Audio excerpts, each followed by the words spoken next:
오늘 하나님께서 우리에게 주시는 말씀 함께 찾겠습니다. 창세기 41장 53절에서 57절까지의 말씀입니다.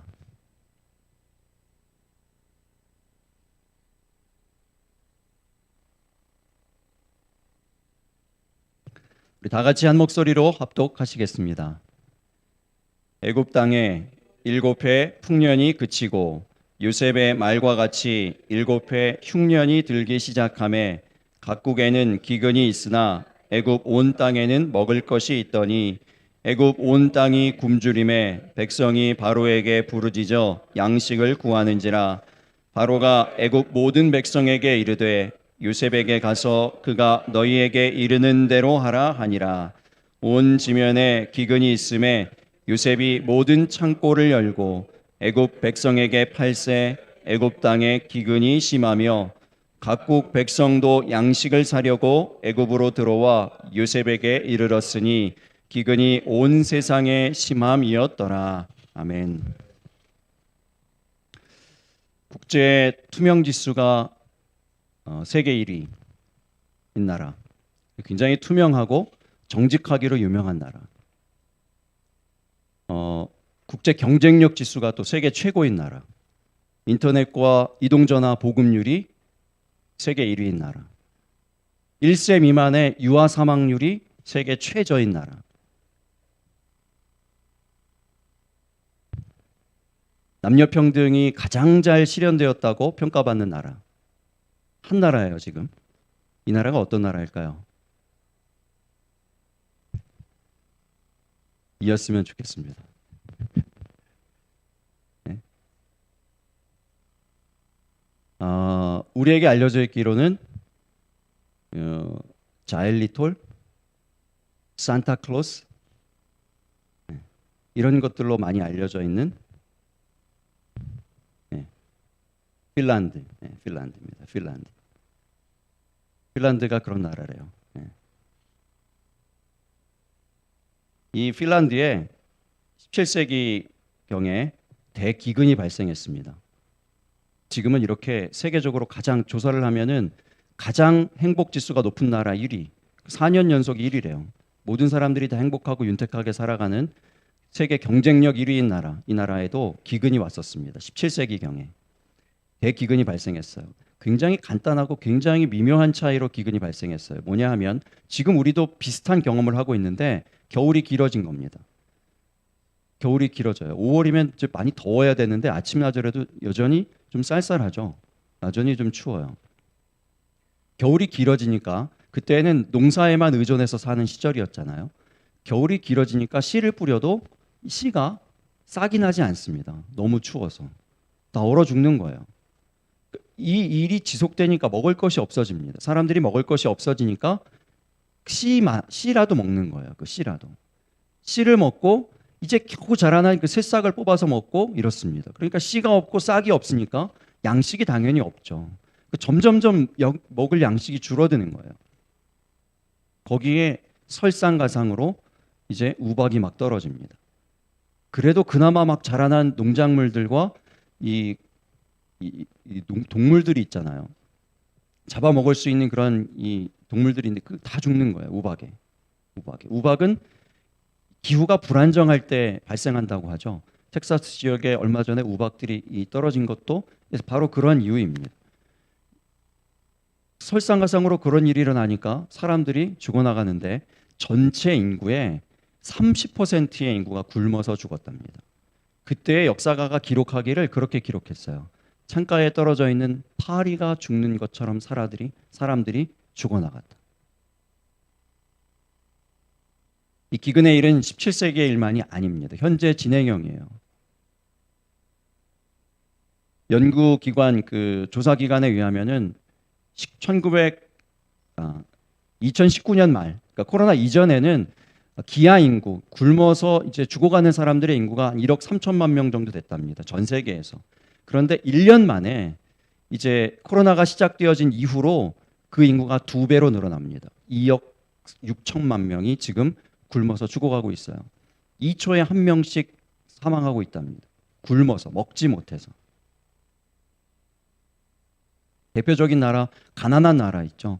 예멘이라든지 뭐 콩고라든지 이런 나라들 굉장히 심각하고, 또 우리가 잘 아는 베네수엘라 같은 이런 나라에도 이 기근이 찾아와서 먹을 것이 없어서 사람들이 그 나라를 탈출하고 있는데, 벌써 전체 인구의 15%의 인구가 먹을 것이 없어서 양식을 구하려고 나라를 떠나고 있답니다.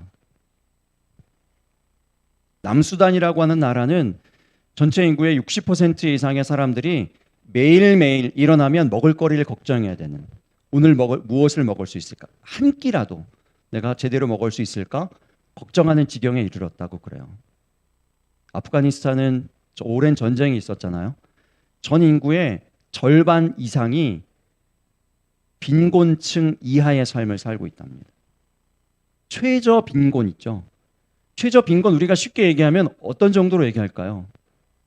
길에 나가면 가끔 볼 수 있는 홈리스들 있죠. 이 홈리스 수준보다 못한 삶을 전체 인구의 절반이 살고 있는 겁니다. 여러분 상상해 보세요. 아침에 일어나서 눈을 뜨고 거리로 나갔는데 거리에 있는 사람 절반이 홈리스라고 생각해 보세요. 그 나라의 지경이 어떻겠습니까? 그 풍경이 어떻겠습니까?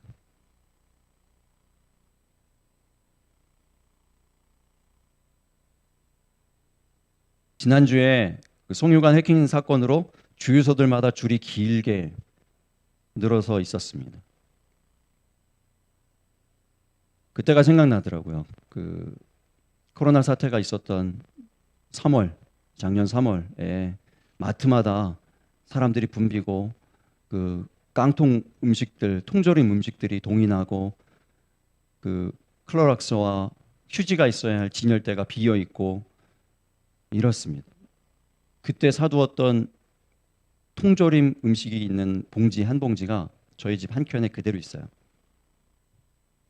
감사하게도 그거를 아직 손대진 않았더라고요. 그대로 있어요.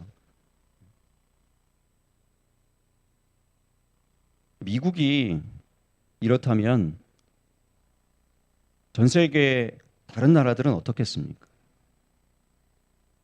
동시에 전 세계 인구가 지금 경험하고 있는 한 가지의 심리는 뭐냐면 불안이에요. 불안합니다. 작은 해프닝에도 패닉이 일어나는 거예요. 줄을 길게 늘어서고 마트가 동인하고 패닉이 일어납니다. 불안하기 때문에 그래요. 불안하기 때문에. 그리스도인 된 여러분, 믿음을 발휘하실 수 있기를 주의 이름으로 축복합니다. 지금이 우리의 믿음을 선포하고 믿음을 보여줄 때입니다. 우리 안에 믿음이 있다면, 하나님을 믿는 믿음이 있다면 그 믿음이 지금 드러나야 합니다. 유라굴로 광풍을 만난 그 배 안에는 276명의 사람들이 있었습니다. 그 수백 명의 사람들 가운데 단 한 사람 믿음을 선포했습니다. 나는 하나님을 믿습니다. 내게 지난밤에 말씀해 주셨던 그 하나님의 말씀을 믿고 나는 그 하나님을 믿습니다. 하나님께서 우리 모두를 구해 주실 것입니다. 라고 그 믿음을 선포했을 때 그 믿음의 선포로 말미암아, 그 믿음으로 말미암아 270명 전체가 한 사람도 죽지 않고 한 사람도 다치지 않고 다 구원을 받았습니다. 다 생명에서 건짐을 받았습니다. 그 유라굴로 광풍 가운데 건짐을 받았습니다. 그 믿음의 선포가 없었으면 그 상황이 어떠했는가 하면 사람들이 이제 그 배 안에서, 흔들리는 배 안에서 구원의 열망마저 사라졌다고 성경이 기록했는데, 이제 이 죄수들을 죽여야 되겠다. 그리고 서로 죄수들은 반발하고 서로 죽고 죽이는 그 살육이 일어났을 것입니다. 혹은 먹을 것이 떨어져서 언제 그 음식을 먹어야 될지도 모르기 때문에 굶어 죽었을지도 모릅니다. 물에 빠져 죽었을지도 모릅니다. 패닉 상태에 일어났을 거예요. 유라굴로 패닉이 그 배 한가운데서 일어났을 것입니다. 그런데 한 사람, 믿음의 사람, 사도 바울 일어나서 나는 하나님을 믿습니다. 우리 하나님께서 우리 전체를 다 살려주실 것이라고 말씀했습니다. 이 말씀을 믿으십시오. 나는 그 하나님을 믿습니다. 그 믿음으로 말미암아, 그 믿음의 선포로 말미암아 모두가 구원받습니다. 여러분, 이 구원의 이 기근의 때에 우리가 선포해야 될 믿음이 바로 이 믿음입니다. 이 믿음의 모습을 어떻게 보이면서 살 수 있겠습니까? 이 믿음의 삶을 어떻게 살아가실 수 있겠습니까? 오늘 그것에 대해서 우리 함께 말씀을 통해서 함께 생각해 보려고 합니다. 첫 번째, 우리에게 필요한 것, 바른 해석입니다. 거듭 말씀드리듯이 분석과 해석은 다르다고 했어요. 분석 안에는 대안이 없습니다. 해석 안에는 대안이 있어요. 대안이 있어요. 우리는 어떤 평론가가 되면 안 됩니다. 어떤 비평가가 되면 안 되는 거예요. 그리스도인은 비평하고 평론하는 데 그치면 안 됩니다. 평론은 아무나 할 수 있다고 했어요. 길에 지나가는 아무나 할 수 있습니다. 뉴스를 듣는 아무나 할 수 있습니다. 그리스도인의 역할은 평론하는 게 아니에요. 평가하는 게 아닙니다. 저 사람의 병은, 저 사람의 저 문제는 누구의 죄 때문인가? 누구 죄 때문인가? 무슨 죄 때문인가? 그렇게 사람들이 다 이야기하고 있을 때 예수님은 어떻게 하셨다고요? 저 사람의 저 죄는, 저 사람의 저 병은, 저 사람의 저 문제는 오직 하나님의 영광을 위한 것이다 라고 선포하고 위에서 기도하며 고쳐주셨다는 것입니다. 이 예수님을 닮아가시기를 예수님 이름으로 축복합니다. 우리가 해야 할 일이, 그 역할이 여기에 있는 거예요. 그 사람의 죄가 무엇 때문인가, 무슨 문제 때문에, 무슨 문제가 있는가, 이거 평가하고 자르고 이렇게 분석할 것이 아니라 예수님처럼 하나님의 영광을 위한 것이다, 하나님을 위한 것이다 라고 믿음을 선포하고 위에서 기도하는 것입니다. 어떤 해석을 해야 될까요? 무엇에 대해서 해석해야 되겠습니까? 기근에 대한 해석. 기근이 일어났을 때 이것에 대해서 해석할 수 있어야 합니다. 기근이 왜 일어났습니까? 이 본문에 보면 이 기근이 왜 일어났는지 쉽게 알 수 있죠. 무엇 때문입니까? 흉년이 왔어요. 흉년. 흉년이라는 건 뭐죠? 단순하게 얘기해서 비가 오지 않는 것입니다. 비가 오지 않으니까 작물이 자랄 수가 없죠. 작물이 없어요. 그러니까 양식이 없습니다. 양식이 없으니까 기근이 생기, 사람들이 굶는 것입니다. 이런 일들이 연쇄적으로 일어나는 것이죠. 쉽게 딱 정리해서 얘기하면 흉년이 원인이고 기근이 결과입니다.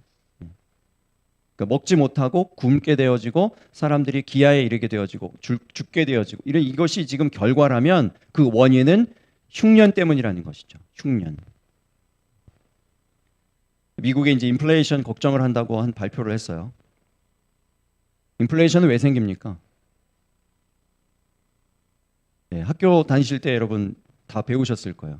사람들에게 돈이 많고 물가가 같이 상승하는 거예요. 물가가 같이 상승합니다.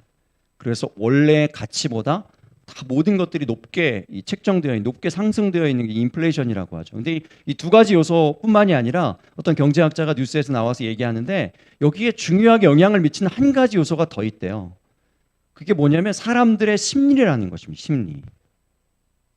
돈이 많이 있는데 물가도 많이 올라갔어요. 그러니까 불안합니다. 불안해요. 불안합니다. 그러니까 뭘 하냐면 뭔가 사들이죠. 사들이죠. 예를 들면은 기름값이 이제 앞으로 막 올라간대. 그러면 사람들이 뭐 할까요? 기름을 다 하셨잖아요. 기름통 들고 가셔가지고 다 뭐 하셨어요? 기름값 오르기 전에 집에 있는 기름통 다 모아라. 다 기름 다 채우잖아요. 다 사재기를 하는 거예요. 올라갈지 어떻게 될지 몰라요. 기름값이 어떻게 될지 모르지만 불안합니다. 막 사재기를 합니다. 기름과 연관되어 있는 상품들도 막 사재기를 합니다. 어떻게 될지 몰라요. 이 무슨 물건이 떨어질지 모르는데 그럼 막 무조건 막 사람들이 사 모으기 시작하는 거예요. 그러면 어떻게 될까요? 물건이 부족해지니까 당연히 올라가죠. 가격이. 그래서 지금은 인플레이션 우려 상태인데 그냥 될지 안 될지 모르는데 그냥 우려의 상태인데 사람들의 이 불안한 심리 때문에 실제로 인플레이션이 생긴다는 거예요. 그래서 인플레이션을 일으키는 중요한 요소 가운데 하나가 사람들의 심리라는 것입니다. 결국은 누구 때문에 이 결과가 생깁니까? 인플레이션이라는 이 결과가 누구 때문에 생기는 겁니까? 우리 때문에 생기는 거예요. 문제의 원인이 어디에 있다고요? 우리에게 있다고요. 우리에게 있다는 겁니다. 여러분 혹 우리가 영적인 기근을 경험하고 있습니까? 영적으로 갈급하고 가난하고 바닥을 보이는 신앙 같은 그런 상태 혹시 계십니까? 충만하지 못하고 풍성하지 못하고 기쁨이 없고 감사가 없고 뭔가 즐거움이 없고 성령이 주시는 그 열매들 있잖아요. 영적인 기근이라는 것은 영적인 열매가 없다는 것이죠.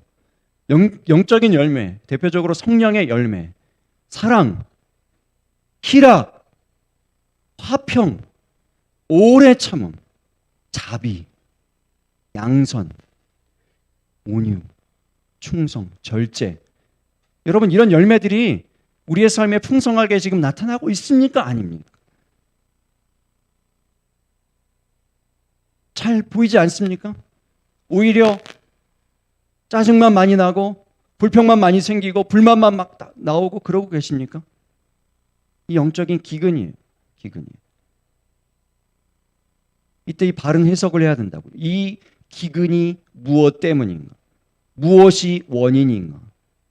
그것을 아셔야 된다. 그 해석을 가지셔야 된다고요.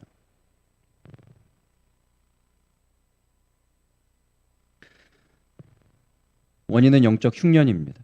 영적 기근을 우리가 경험하고 있다면, 우리의 삶에 영적 기근이 나타나고 있다면 그 원인이 영적 흉년 때문이다라고 해석하실 수 있는 믿음 되시기를 주 이름으로 축복합니다. 아모스 8장 11절 말씀 보시기 바랍니다. 우리 함께 읽겠습니다. 시작. 주 여호와의 말씀이니라. 보라, 날이 이를지라 내가 기근을 땅에 보내리니 양식이 없어 주림이 아니며 물이 없어 가람이 아니요 여호와의 말씀을 듣지 못한 기갈이라 그랬습니다. 원인은 양식의 부족함이 아니고 물의 부족함이 아닙니다. 무엇의 부족함 때문입니까? 말씀의 부족 때문입니다. 말씀이 없기 때문이에요. 영적인 공급이 없기 때문이라는 것입니다. 계속 12절 13절 계속 볼게요. 사람이 이 바다에서 저 바다까지 북쪽에서 동쪽까지 비틀거리며 여호와의 말씀을 구하려고 돌아다녀도 얻지 못하리니 그날에 아름다운 처녀와 젊은 남자가 다 갈아여 쓰러지리라. 아름다운 처녀와 젊은 남자의 의미는 뭐냐면요, 사람들이 잘 먹었어요, 잘 마셨어요. 그러니까 아름다움을 유지할 수 있죠. 잘 먹지 못하고 잘 마시지 못하면 처음엔 아름다웠을지 모르겠지만 아름답지 않아요. 아름다운 처녀와 젊은 남자라는 것은 양식은 있다는 거예요. 물을 먹을 수 있다는 겁니다. 그래서 이 겉모습은 다 아름답고 젊음이에요. 그런데 쓰러져서 죽는다는 겁니다. 왜요? 말씀을 구했는데 얻지 못해서 쓰러진다는 것입니다. 여기서 잘 보면요, 북쪽과 동쪽이 나오죠. 남쪽과 서쪽은 나오지 않아요. 왜 그럴까요? 이미 앞에 얘기했기 때문에요. 이 바다에서 저 바다까지. 이 바다는 사해를 얘기합니다. 남쪽에 있는 사해를 얘기하고 저 바다는 지중해를 얘기해요. 서쪽이에요, 서쪽. 이미 남쪽과 서쪽 얘기했어요. 그리고 나서 북쪽과 동쪽. 이 얘기는 뭡니까? 이 사람들이 말씀을 구하려고 온 사방을 다 돌아다닌다는 것입니다. 동서남북을 다 돌아다닌다는 거예요. 그래도 어떻게 해요? 말씀을 얻지 못한다는 것입니다. 구해도 얻지 못한다는 거예요. 그래서 말씀을 비틀거리면서 어떻게든 내가 죽지 않으려고 살아남으려고 말씀을 구하는데 얻지 못하고 죽어간다는 것입니다. 왜 이런 일이 일어날까요? 왜 이 사람들이 말씀을 얻지 못할까요? 우리는 쉽게 이렇게 생각할 수 있어요. 진정으로 말씀을 선포하는 교회가 없기 때문에, 진정으로 하나님의 말씀, 구원의 복음을 선포하는 바른 교회가, 건강한 교회가 이 땅에 그렇게 부족하기 때문에 이 사람들이 말씀을 얻으려고 해도 얻지 못한다, 이렇게 해석할 수 있습니다. 아니에요. 그렇지 않아요. 원인은 어디에 있다고요? 항상 그 안에 있다고.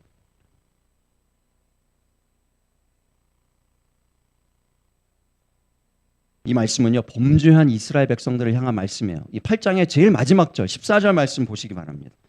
14절 말씀 같이 읽겠습니다. 시작. 사마리아에 죄된 우상을 두고 맹세하여 이르기를 다나 내 신들이 살아있음을 두고 맹세하노라 하거나 부엘세바가 위하는 것이 살아있음을 두고 맹세하노라 하는 사람은 엎드러지고 다시 일어나지 못하리라. 여러분, 이 세 가지가 나오는데 사마리아와 단과 부엘세바 다 똑같이 상징하는 바는 뭐냐면 다 우상이에요. 우상. 우상을 향하여서 맹세하고 우상을 향하여서 절하고 우상을 향하여서 무언가를 구하고 있어요. 여전히 우상을 향하고 있는데 말씀이 들릴 수가 있겠습니까? 내 안에 우상이 깨뜨려지지 않았는데, 그 죄된 것들이 회파되지 않았는데 하나님의 말씀을 아무리 구하려고 해도 얻을 수가 없는 거예요. 여러분, 이 시대의 우상은 뭘까요?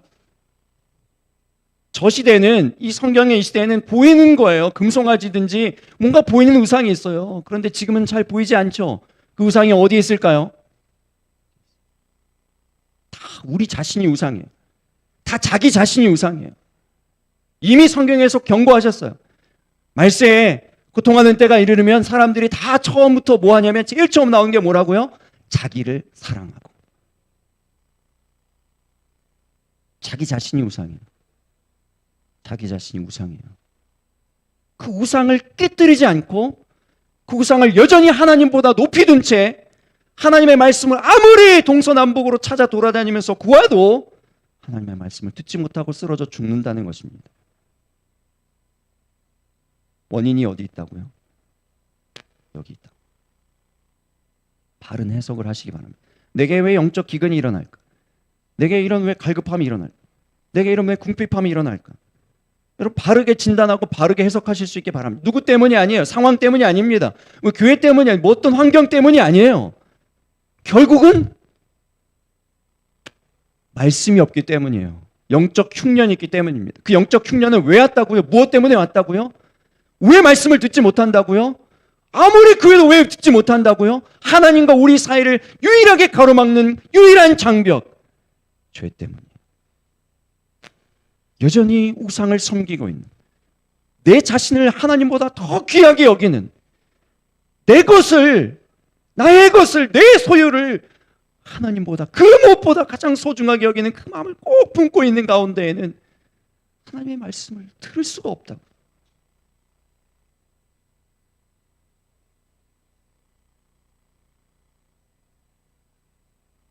바른 해석이 필요합니다.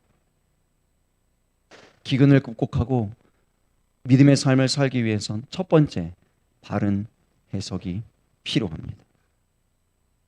두 번째, 바른 지즘, 바른 부르짖음이 필요합니다. 본문 55절을 우리 다시 보겠습니다.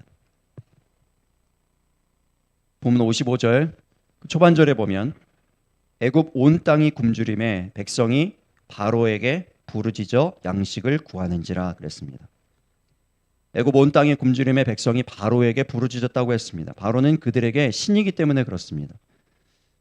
그때 바로는, 그때의 이 왕은 신이에요, 그들에게. 그래서 부족함이 있거나 문제가 있거나 어려움이 있으면 사람들이 신에게 의탁하는 것처럼 바로에게 가는 것입니다. 우리에게 양식이 떨어졌습니다. 우리가 다 굶어 죽게 되었습니다. 그리고 구하는 거, 부르짖는 거예요. 그러나 그들은 그곳에 살 길이 있는 줄 알았지만 바로는 살 길이 아닙니다.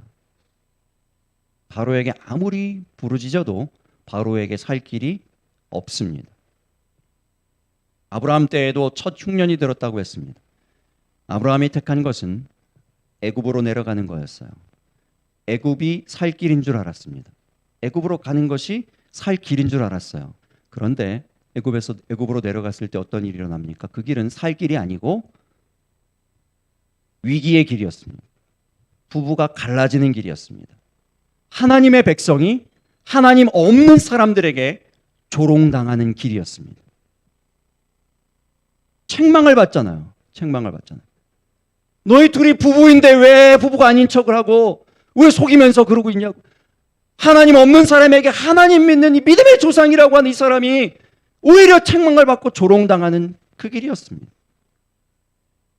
아브라함의 아들 이삭이 이제 자기의 삶을 살아갈 때 두 번째 흉년을 경험합니다. 아버지와 똑같은 선택을 했어요. 애굽으로 내려가려고 합니다. 그때 이번에는 하나님께서 이삭에게 나타나 말씀하십니다. 애굽으로 내려가지 마라. 감사한 것은 이삭이 그 말씀을 듣고 그 음성을 듣고 아버지처럼 똑같이 애굽으로 고집 피움에 내려간 것이 아니라 하나님의 음성을 듣고 그 자리에 머물렀다는 것입니다. 하나님께서 지시하는 땅에 머물렀습니다. 그리고 흉년임에도 불구하고 모든 사람들이 농사를 포기하고 다 낙심하고 좌절하고 있는 그때에 이삭은 하나님의 말씀만을 순종하고 씨를 뿌려 농사를 합니다. 이삭이 그 땅에서 농사하여 그 해에 100배나 얻었고 여호와께서 복을 주심으로. 이 말씀이 바로 거기에 있어요. 그 부분에 있습니다. 사사들이 치리하던 때에도 흉년이 들었던 적이 있습니다. 유다 베들레헴에 살던 엘리멜렉과 나오미 부부가 두 아들을 데리고 모압으로 갑니다. 살 길이 모압에 있다고 믿었던 것입니다. 그러나 모압으로 가는 그 길은 살 길이 아니라 죽을 길이었습니다. 남편이 죽고 두 아들이 죽었어요. 결국 이 어머니와 며느리 두 사람만 살아남았습니다. 그들이 다시 하나님의 땅, 약속의 땅으로 다시 귀국하고 돌아왔을 때 하나님께서 그 가문을 다시 일으키시고 회복시켜 주셨던 것을 기억하시기 바랍니다. 여러분, 성경이 지금 계속하여서 기근과 관련하여서 흉년과 관련하여서 우리에게 주고 있는 끊임없는 메시지는 무엇입니까? 사람들이 기근을 만났을 때, 흉년을 만났을 때 어떤 걸 선택한다고요? 자꾸 다른 길을 선택한다고요. 내가 어떻게 하면 살아남을 수 있을까? 내가 어떻게 하면 잘 살 수 있을까? 어떻게 하면 이 기근과 이 흉년을 극복해낼 수 있을까? 하고 하나님이 원하시는 길이 아니라 자꾸 다른 길을 선택한다는 것입니다. 우리 안에도 이런 고민들이 있을지 모르겠습니다. 내가 어떻게 하면 위기를 극복할 수 있을까? 어떻게 하면 이 기근의 시대를 잘 살아낼 수 있을까? 근본적인 살 길은 늘 하나님께 있음을 기억하실 수 있기를 예수님 이름으로 축복합니다. 하나님께 구하실 수 있기를 바랍니다. 우리가 구하는 모든 것들은 하나님이 허락하셔야 얻어집니다.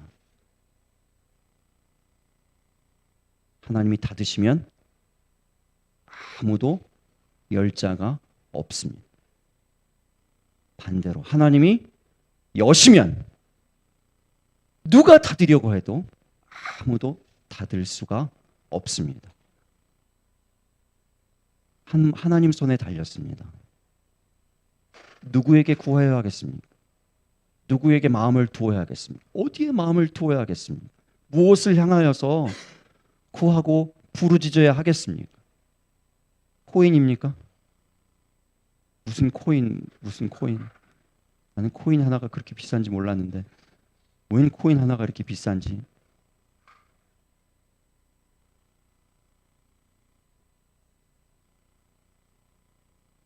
그리스도인 된 여러분, 믿음을 구하십시오.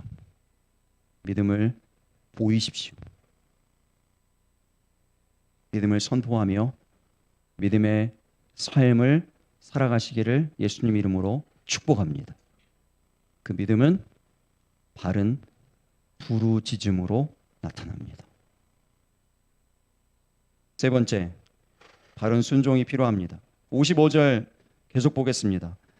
55절 계속 보면 예굽 온 땅의 굶주림의 백성이 바로에게 부르짖어 양식을 구하는지라. 그리고 그 다음에 보면 바로가 애굽 모든 백성에게 이르되 요셉에게 가서 그가 너희에게 이르는 대로 하라. 세 가지예요. 요셉에게 가라. 요셉에게 가는 것에 희망이 있습니다. 살 길이 있습니다. 그리고 두 번째, 그가 이르는 것에 살 길이 있습니다. 그리고 그가 이르는 대로 하라. 여기에 살 길이 있습니다. 여기에 살 길이 있어요. 요셉에게 갔고 요셉에게 이르는 것을 들었습니다. 그리고 이제 맨 마지막에 필요한 것, 정말 결정적으로 필요한 것은 요셉이 이르는 대로 하는 것이죠. 이제 하는 것이죠. 그 바른 순종에 있습니다. 거기에 살 길이 있습니다. 거기에 기근 극복의 방법, 비결이 있습니다. 마태복음 13장, 마가복음 4장, 누가복음 8장에 보면 똑같은 비유의 말씀이 나옵니다. 씨 뿌리는 자의 비유가 나옵니다. 네 가지 땅이 나오죠. 우리가 잘 아는 비유의 말씀이에요. 그 중에서 유일하게 열매를 맺는 땅은 무슨 땅입니까? 좋은 땅이에요. 좋은 땅. 그 좋은 땅에 대한 말씀, 누가복음 8장에 대한 말씀, 8장에 나온 말씀을 보겠습니다. 누가복음 8장 15절입니다. 좋은 땅에 있다는 것은 착하고 좋은 마음으로 말씀을 듣고 지키어 인내로 결실하는 자니라. 그리고 나서 이제 그 이전에 말씀이 나오는데 이렇게 좋은 땅에서 열매를 맺을 때 몇 배가 나온다고요? 100배. 100배. 누가복음에는 딱 하나만 나와요. 100배만 나와요. 100배만. 100배다. 왜냐하면 기본이 100배예요. 하나님의 복 주시면 기본이 100배예요. 할렐루야. 네. 여러분 우리의 마음 심령의 담력이 100배가 되시기를 주의 이름으로 축복합니다. 보통 우리가 단위를 얘기할 때 100을 곱해서 얘기하실 수 있기를 바랍니다. 이 100배예요, 100배. 근데 100배의 결실 조건이 세 가지가 나와요. 첫 번째, 착하고 좋은 마음입니다. 착하고 좋은 마음. 땅은 그래서 곧 마음이죠, 마음. 착하고 좋은 마음에 딱지가 떨어질 때 100배의 결실을 내린다는 거예요. 그래서 땅은 땅이 의미하는 바는 마음입니다. 우리가 잘 아는 우리 잠언의 말씀, 잠언 4장 23절의 말씀. 모든 지킬 만한 것 중에 더욱 네 마음을 지키라. 생명의 근원이 이에서 남이니라. 생명의 근원이 이에서 남이니라. 어디에서요? 마음에서요. 땅은 마음입니다. 둘째, 말씀을 듣고예요. 이제 씨가 뿌려지는 거죠.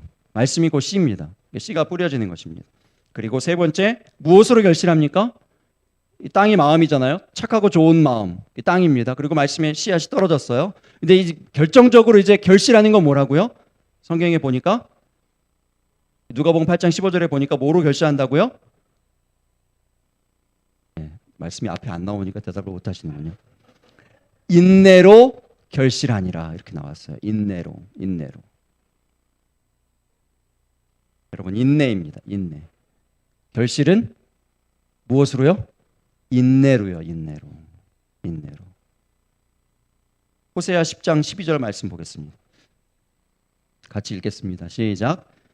너희가 자기를 위하여 공의를 심고 인애를 거두라. 너희 묵은 땅을 기경하라.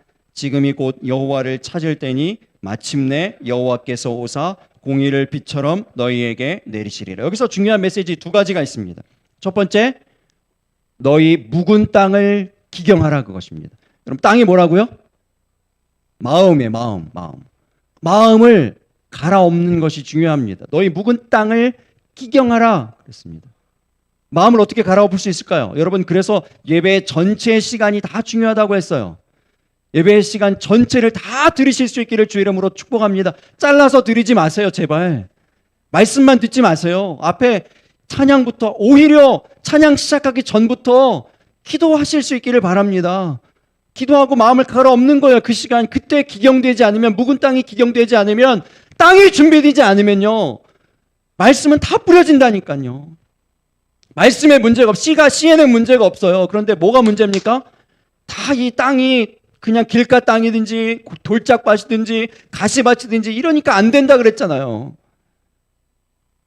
그러니까 땅이 갈아엎어져야 되는 이 작업이 있어야 돼. 언제 할 거냐고요. 언제 씨만 딱 뿌려지면요, 묵은 땅이 구경되지 않았는데 그냥 설교만 딱 듣는다는 얘기는 나는 길가인데 그냥 말씀만 듣겠습니다. 그러면 길가 땅에 일어나는 일이 뭐라고요? 새들이 와서 주워 먹는다고요. 그냥 곧바로.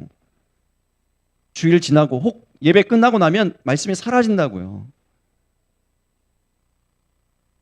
예배 따로 삶 따로 그냥 여전히 수십 년 신앙생활해도 변화 없이 똑같이 산다고요.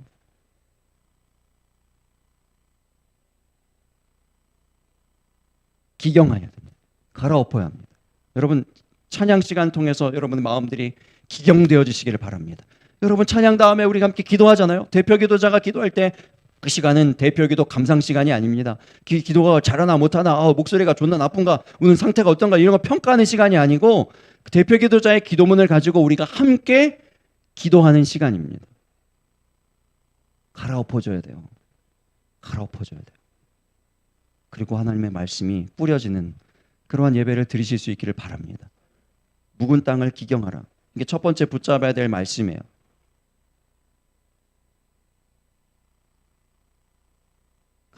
갈아엎어진 마음에 씨가 뿌려집니다. 근데 결실은 무엇으로 항상 맺는다고요? 씨가 뿌려진 다음에 결실은 항상 무엇으로 맺는다고요? 인내로. 그래서 호세아 말씀에 보면 어떤 단어가 나옵니까? 네. 마침내가 나오잖아요. 마침내가 나오잖아요. 마침내 여호와께서 오사 공의를 비처럼 너희에게 내리시리라. 결실하기 위해서 반드시 필요한 것 비예요. 이 비가 언제 내린다고요? 마침내. 무엇이 필요하겠습니까? 우리에게는 인내가 필요하죠. 왜냐하면 주의 공의가 비처럼 우리 가운데 올 때 마침내 임하시기 때문에요. 여러분, 들은 말씀을 붙잡고 인내로 순종하실 수 있기를 바랍니다. 제자 훈련을 수료합니다. 제자 훈련을 다 마쳤습니다. 이제 끝났다. 가 아니라 이제 시작이다. 이렇게 생각하시기 바랍니다. 예배를 마치고 하실 때 이제 끝났다. 오늘 설교 왜 이렇게 길어? 가 아니고 이제 시작이다. 이렇게 마음을 잡수시기를 바랍니다. 이제 시작이에요. 무엇의 시작입니까? 한 가지라도 하나님께서 오늘 내게 주시는 그 말씀 붙잡고 내가 결단한 것 한 가지라도 붙잡고 내가 그것에 인내를 가지고 순종하며 실천하며 행해야 되겠다 라고 하는 결단의 시작입니다. 그 행동과 그 삶의 시작이 있게 되시기를 바랍니다. 좋은 땅의 삶입니다. 이것이 그리스도인 된 삶의 모습입니다. 이것이 믿음의 삶의 모습입니다. 그리고 그 믿음에는 흉년이라도 100배의 결실을 주신다는 것이 하나님의 약속입니다.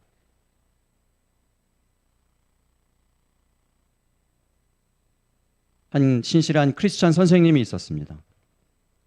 학교에서도 아이를 가르쳤는데 교회에 와서도 아이들을 가르쳤어요. 아이들 가운데에서 굉장히 말썽이고 불량한 아이가 있었습니다. 이 아이를 긍휼히 여기는 마음으로 정성스럽게 잘 돌보았습니다. 위에서 기도해주고 잘 대해주었어요. 친절하게 잘 대해줬습니다. 이 아이가 잘 변화가 없어요. 어느 날 선생님은 밑에 있고 이 아이는 높은 곳에서 아마 놀고 있었던 것 같아요. 지붕에 있는 기와 조각 하나를 들어서 그 선생님을 향해서 던집니다. 그 기와 조각 하나가 선생님의 등을 향해서 날아와 박히고 허리뼈가 고장났어요. 온몸을 움직이지 못하는 사지마비 상태의 병원에 입원합니다. 갑자기 젊디 젊은 여자 선생님이 대소변을 누가 받아주어야 하는 상태에 이르렀게 됐어요. 하나님을 원망하고 불평합니다. 하나님, 근데 이게 뭡니까? 나는 저 아이를 사랑했을 뿐, 내 저 아이에게 헌신하고 내 일주일 동안도 애들하고 부딪히면서 피곤하고 힘들어 죽겠는데 주일에 와서도 저 아이들 어떻게 구원해 보려고 어떻게 살려보려고 애를 쓰면서 노력했는데 희생했는데 헌신했는데 결과가 이겁니까? 이 모습 이게 뭡니까? 울부짖었어요. 불평했습니다. 원망했습니다. 어느 날 병원에서 청소를 하는 한 흑인 아줌마가 청소를 하는데 찬양을 흥얼거립니다. 신앙이 바닥에 떨어지면요, 누군가의 흥얼거림도 거슬려요. 듣기 싫어요. 그것이 찬양일지라도 듣기 싫어요. 짜증을 확 냅니다. 아니 뭐 아줌마는 지금 막 뭐 이제 심한 말 다 하는 거죠. 뭐 흑인이고 뭐 그 이렇게 청소하고 그러면서 무슨 여기서 지금 콧노래가 지금 나와요? 이 흑인 청소 아줌마가 의외로 아주 여유 있게 웃으면서 받아칩니다. 내 형편과 처지를 찬송으로 바꾸어 주시는 힘을 우리 주님께서 주시기 때문에 나는 어떤 형편과 어떤 사정에서도 콧노래가 나옵니다. 누워있던 이 크리스찬 선생님이 전기에 감전된 듯한 충격을 받습니다. 우레와 같은 하나님의 음성처럼 그 얘기가 들려오는 거예요. 그날 밤부터 회개합니다. 내가 평생을 크리스찬으로 살았는데, 아이들을 가르치면서 살았는데, 내가 이 순간 이 몸이 이렇게 됐다고 불평하고 하나님을 원망하고 회개합니다. 회개하고 내가 저 아줌마처럼 살아야 되겠군. 내 이 형편을, 내 이 처지를 찬송으로 바꾸어 주시는 그 하나님의 힘을 의지해야 되겠구나. 찬송하기 시작합니다. 찬송으로 바꾸기 시작합니다. 그때 그가 지은 찬송시가 이것입니다. 주 안에 있는 나에게 딴 근심 있으랴. 십자가 밑에 나아가 내 짐을 풀었네.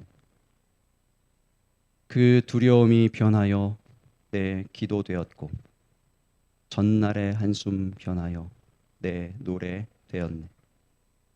내 주는 자비하셔서 늘 함께 계시고 내 궁핍함을 아시고 늘 채워주시네. 궁핍함은 뭘까요? 배고픔입니까? 물질의 부족함입니까? 아니에요. 신앙의 지금 바닥이에요. 바닥이. 나오는 건 짜증밖에 없어요. 불평밖에 없어요. 내 이 궁핍함을 아시고 여기 있는 저 아줌마를 보내주셔서 그 찬양 소리 듣게 하시고 그 찬양 소리 때문에 찬송이 회복되어지는 그 채워짐이 있는 거예요.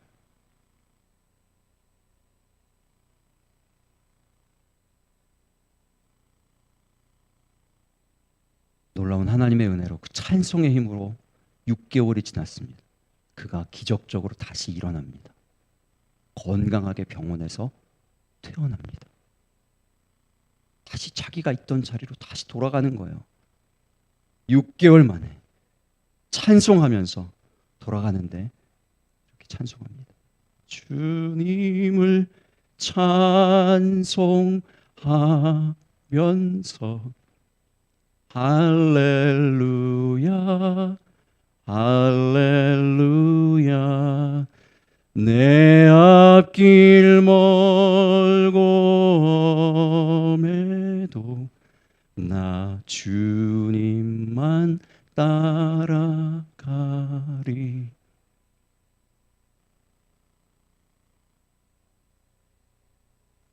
순종이에요. 결단입니다. 이분의 이 고백이 그 이후로 수백 년 동안 사람들에게 울림을 주고 있지 않습니까? 내가 이 고백처럼 살아야 되겠구나. 이 고백처럼 찬송으로 바꾸며 살아야 되겠구나. 내 원망과 내 불평을 찬송으로 바꿀 힘을 우리 주님이 주시는구나 라는 그 감동을 주고 있지 않습니까? 여러분, 기근을 이기는 힘이 어디서부터 온다고요? 첫 번째, 바른 해석에 있습니다. 잘 진단해 주시길 바라요. 여러분의 언어를 진단하시기 바랍니다. 여러분의 얼굴 표정을 진단해 보세요. 여러분의 마음을 잘 진단해 보시기 바랍니다. 그 문제의 원인은 무엇 때문인지 바르게 해석하실 수 있기를 바랍니다. 두 번째, 바른 부르짖음이라고 했어요. 물론 부르짖음에 있습니다. 소망은 부르짖음에 있어요. 세 번째, 바른 순종에 달렸습니다. 결심에 달렸습니다. 여러분, 기근을 극복하실 수 있기를 바랍니다. 이겨내실 수 있기를 바랍니다. 뚫고 가실 수 있기를 예수님의 이름으로 축복합니다. 하나님께 살 길이 있습니다. 두려움을 기도로 바꾸기만 하면 됩니다. 우리의 한숨, 전날의 한숨을 노래로 바꿀 힘을 우리 주님이 우리에게 공급하여 주심을 믿으시기 바랍니다. 기근이 있을지라도 이겨낼 힘을 우리 하나님이 넉넉히 부어주시는 줄로 믿습니다. 그리하여서 그 힘을 가지고 오히려 다른 사람들을 먹이고 살리고 일으키는 이 시대의 요셉들이 다 되시기를 예수님 이름으로 축복합니다. 기도하겠습니다. 우리 말씀을 기억하면서 함께 기도하겠습니다. 하나님, 우리도 이 찬송가 370장을 지었던 이 희윈 여사의 고백과 같은 고백을 하나님 앞에 드리게 하여 주시옵소서. 이러한 믿음 되게 하여 주시옵소서. 우리의 삶의 믿음의 선포가 얼마나 부족한지 하나님 앞에 회개합니다. 하나님, 어려움이 왔을 때 그 어려움 그대로만 내뱉는 그러한 그냥 유리창과 같은 평범한 삶을 살고 있진 않았습니까? 하나님 믿음의 프리즘이 되어서 우리에게 어떤 어려움이 올지라도, 어떤 환경이 우리 가운데 닥친다 할지라도, 어떤 사건과 뉴스가 우리 가운데 들려온다 할지라도 그것을 믿음으로 바꾸어내어서 믿음을 선포할 줄 아는, 믿음으로 찬송으로 하나님을 향한 노래로 만들어낼 줄 아는 우리가 되게 하여 주시옵소서. 믿음의 삶을 살게 하여 주시옵소서. 기근을 극복해내게 하여 주시옵소서. 이삭처럼 모두가 흉년이어서 낙심하고 있을 때에 그때 오히려 100배에 만들어낼 줄 아는 하나님, 그러한 우리가 되게 하여 주시옵소서 하고 우리 함께 결단하면서 함께 기도하겠습니다. 아버지 하나님이여, 아버지 하나님이여, 우리에게 하나님께서 하나님 아버지여 씨를 뿌려주실 때에 하나님 아버지여, 우리는 하나님 아버지여 마음의 준비가, 하나님 아버지여 좋은 땅으로의 준비가 하나님 아버지 얼마나 되어 있습니까? 하나님 아버지여, 여전히 길가의 마음으로, 여전히 하나님 아버지 가시밭과 같은 마음으로, 여전히 하나님 아버지여 큰 돌들이 박혀있는 하나님 아버지의 돌밭과 같은 마음으로 하나님 아버지 말씀을 하나님 아버지여 기다리며 하나님 아버지 받고 있지는 않습니까? 아버지 하나님이여, 우리 마음을 하나님 아버지 우리 묵은 땅을 기경하여 주시옵소서. 하나님 아버지의 말씀을 받기에 하나님 아버지 합당한 하나님 좋은 땅 되게 하여 주시옵소서. 아버지 하나님이여, 또한 간구하며 기도하오니 하나님 아버지 하나님의 은혜가 마침내 우리 가운데 임할 때에 하나님 아버지 그때에도 하나님 아버지 우리가 인내로 순종하여서 하나님 아버지여 공의의 비가 하나님 우리 가운데 내려오는 것을 하나님 아버지 우리가 하나님 경험하게 하여 주시고 누리게 하여 주시고 하나님 아버지여 마침내 이루어 주시는 하나님 나라의 아름다운 결실들 하나님 아버지 경험하고 체험할 수 있는 하나님 우리가 되어지고 하나님 아버지 내려가여 주시옵소서. 하나님 아버지여 기근의 시대에 하나님 아버지여 참으로 하나님 아버지여 기근의 때에 하나님 아버지여 믿음으로 살아갈 수 있도록, 믿음을 드러낼 수 있도록 하나님 아버지여 양식을 공급하는 자 되어질 수 있도록 아버지 하나님 붙잡아 주시고 함께하여 주시옵소서. 주여 도우시옵소서. 하나님 아버지 우리의 부족한 믿음을 붙잡아 주시옵소서. 아버지 하나님여 도우시옵소서. 아버지 하나님 도우시옵소서. 아버지 하나님 도우시옵소서. 아버지 하나님 인도하여 주시옵소서. 아버지 하나님 도우시옵소서. 하나님, 우리의 하나님 아버지 많은 한숨들이 들려옵니다. 하나님 아버지여, 많은 한숨들이 우리 가운데 있습니다. 하나님 아버지여, 이 노래 하나님 아버지여 이것이 노래로 바꾸어지기에 하나님 아버지여 참으로 하나님 아버지여 참으로 힘겨운 영적 전투가 가운데 주옵소서. 아버지 하나님이여, 전날의 한숨이 변하여 노래가 되기까지 얼마나 많은 영적 전투가 있는지 생각하여 봅니다. 하나님 아버지여, 내 안에서의 얼마나 많은 싸움들이 있는 것을 하나님 아버지여 우리가 보게 됩니다. 아버지 하나님, 그러나 하나님께서 그 싸움에서, 그 치열한 영적 전투에서 이길 수 있는 힘을 주시는 줄로 믿습니다. 하나님, 우리 한 사람 한 사람의 가정 가운데, 그 직장 가운데, 그 사업장 가운데 역사해 주시어서 하나님 그 영적 전투에서 승리할 만한 능력과 힘과 권능을 부어 주시옵소서. 그리하여서 마침내 인내하여 순종하여서 마침내 임하시고 공의를 비처럼 내려주시는, 결실케 하시는 그 하나님의 은혜를 누리며 체험하는 100배의 결실로 오히려 기근의 때에 많은 갈급한 사람들을 먹이고 살리는, 구원하는 그 일에 쓰임받는 우리 한 사람 한 사람 되어지도록 역사하고 주시옵소서. 아버지 하나님, 오직 하나님의 말씀을 듣고 하나님 안에 거하였던 요셉에게만 양식이 있었다는 사실을 깊이 깨닫고 이해하게 하여 주시옵소서. 사랑 많으신 예수님 존귀하신 이름으로 기도합니다. 아멘.